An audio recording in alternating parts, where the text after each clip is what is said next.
Yo, what's up YouTube? It's your boy Bobby D, back again with another hot, juicy video. And as always, I'm joined by my boy Steve here in Austin, Texas, and here to give you guys some more hair-related content. Everybody knows who Steve is. You know, he's been on YouTube for a couple of years. He's a big mentor to me with my hair loss journey. So I kind of just want to interview Steve and kind of, you know, let him share his hair loss story to you guys, like, you know, when he started losing it and what he's done to obviously reclaim it now. So take it away, Steve. Hey, Bobby, thanks for having me back. Happy to be on. I'm happy to share my story. I always say if I could just help one person, kind of turn them into someone that no longer loses their hair, that is all that I signed up for. So my story is that, you know, a lot of years ago, let's say in the 30 plus years ago, I had walked out of high school. I was a quarterback of the high school football team, the golden boy, nature boy, and started losing my hair. And it went fast. It was not fun. So to go from, you know, your high school, you know, we were a pretty good football team, and you're going on to college and you've got no hair. It's not fun. I remember sitting in my English class in the junior college I was going to, and my tight end from high school was like in the back row, and he's trying to get my attention. And then of course, you know, the class is over and he comes over to me and he goes, "Dude, what's going on? How was your summer?" And I'm like, "Hey, you know, it's good." He's like, "You're losing your hair." That was a great way to start my college career. Ouch.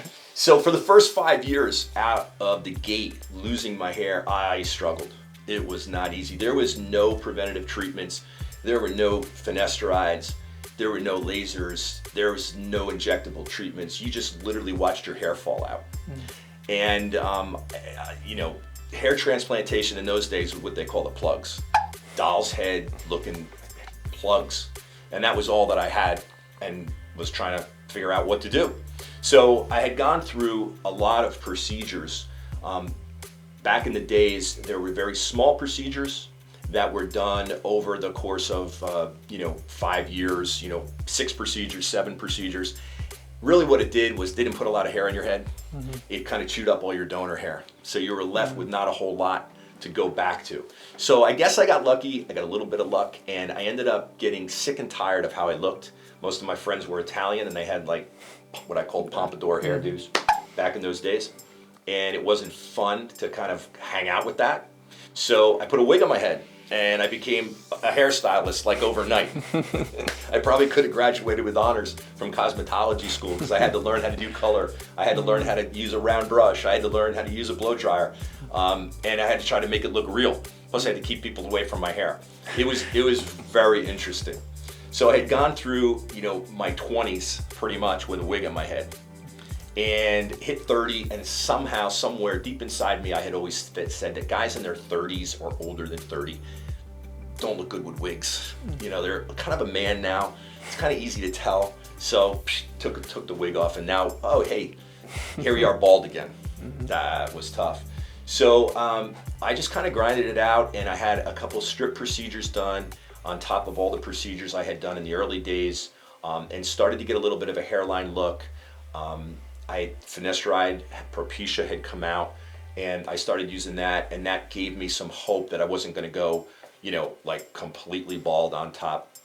And I had struggled, and I struggled, and I struggled, and I struggled, and somehow I got into this industry and started helping the people, and, you know, I've had 10 procedures, and my hair looked like crap, and they're like, "Well, why don't you get it done?"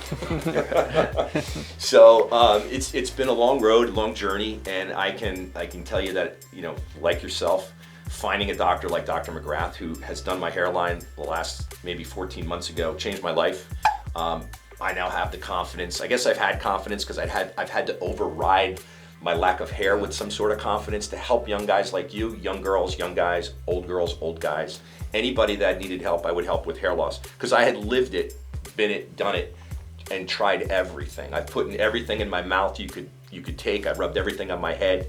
I've done every kind of hair transplant procedure you could do, and I wore wigs on my head in my 20s. I tried everything. So here I am now. I'm very, very fortunate. I feel that I'm, you know, very blessed, happy to be able to literally sit in a room with someone like you who is so good at what he does and looks the part. I mean, you know, the fitness guy, at least I've been able to keep that up, right? Yeah. Now I got the hair. I don't know, man. Maybe we can go to the beach one day, Right. hang out, right? Yeah. And the beard too. So, you know, the end of the story is that I'm very, very, very pleased with how I ended up. And, you know, the message I could give younger people is don't get all hung up on this perfection. Don't get all hung up on, oh my God, I've got to get the top hair doctor in the world. I mean, there's a board now, the ABHRS, you know, Dr. McGrath was the president a few years ago, and his colleagues, and they're spread throughout the country. You go to any one of these clinics, board certified, full-time hair doctors that are going to provide you with the best preventative treatments that are going to thicken a lot of your hair, save a lot of your hair, grow back a decent amount of hair, and then you get that transplant. Enjoy it, celebrate it. Don't get hung up on it. Don't get strung up because, well, this side's higher than this side, or, you know, just relax and enjoy it. Not being bald is pretty darn good. And we talked about it in a video, I think a few hours ago, is that always plan on 2 procedures. Mm-hmm. By today's standard versus what I had gone through, and that's the main reason why I tell that story, is nowadays, if you do choose the right doctor, right clinic, and you have the right procedure done and you get on preventative treatments, you're probably looking at 2 procedures over the course of your young life. Maybe when you get a little older, you'll do a 3rd for a touch-up. But that's it. That's much different than what that story I just told you. So I hope everybody can kind of take that in stride and understand that. Don't be me. Don't end up like me. Okay? Get on those preventative treatments. Find the right doctor, find the right clinic, and you'll be in good shape. Sounds like a good plan, Steve. Cool, man. Thanks for joining me, Steve. And, you know, guys, stay tuned for some more videos coming your way.